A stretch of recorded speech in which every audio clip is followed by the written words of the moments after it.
bienvenue sur notre chaîne. Dans cette capsule, nous vous présentons la nouveauté de la version 10 de Noalis. Noalis est PayPal Certified. Cela veut dire qu'il peut créer, lire et communiquer directement avec PayPal pour créer des factures électroniques via la société qui en supporte le développement, Alchimeris SRL. Alchimeris SRL, fondée en 2002 pour promouvoir et donner un support aux logiciels libres en entreprise. Parlons un peu de PayPal. PayPal est l'acronyme de Pan-European Public Procurement Online. C'est un réseau international entre différentes sociétés et administrations. Au début, c'était uniquement pour l'Europe. Aujourd'hui, c'est dans le monde entier. Comment ça fonctionne? En fait, c'est un peu comme le bureau de poste, où la société émettrice donne son document à un access point qui va jouer le rôle de bureau de poste, qui va transmettre le document au bureau de poste du client, là où il a pris son abonnement, et ce dernier access point PayPal va le délivrer dans le système informatique du client, puisque nous parlons de factures électroniques. Voici à quoi ressemble une facture XML. On ne voit absolument pas ce qu'il y a dedans. C'est l'XML et voici le résumé qui montre ce que la facture XML est supposée contenir. Comme autre nouveauté, il y a aussi la possibilité de vérifier certaines informations directement à la saisie de la fiche.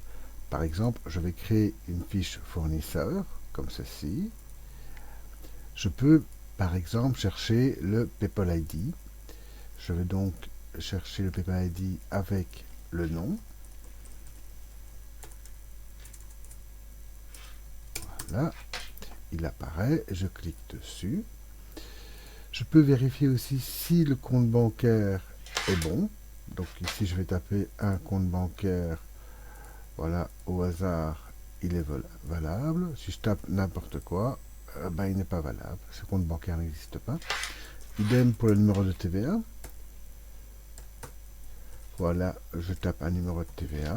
Donc il va vérifier si ce numéro de TVA avec le projet VIS existe ou non.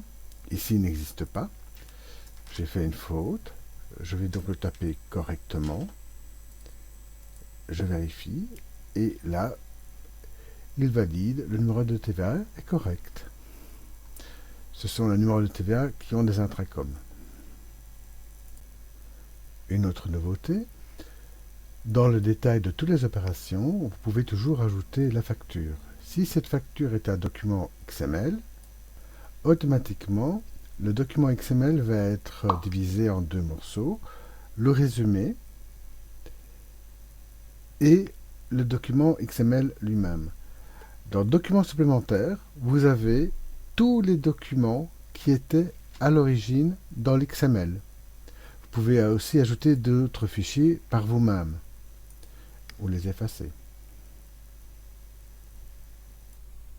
Dans Configuration principale, vous avez aussi la possibilité de configurer Noalis pour que par défaut, il crée des factures soit en mode basique, donc sur un modèle LibreOffice, qu'on peut transformer en PDF, soit en UBL 21. La facture sera alors en XML pour PayPal, en plus contiendra la facture que vous aurez générée. Et en Facture X, vous aurez donc une facture en PDF dans laquelle se trouvera le XML. Merci de nous avoir suivis et nous espérons vous revoir bientôt. N'hésitez pas à commenter, à donner un pouce et à vous abonner pour nous soutenir. Merci, à bientôt.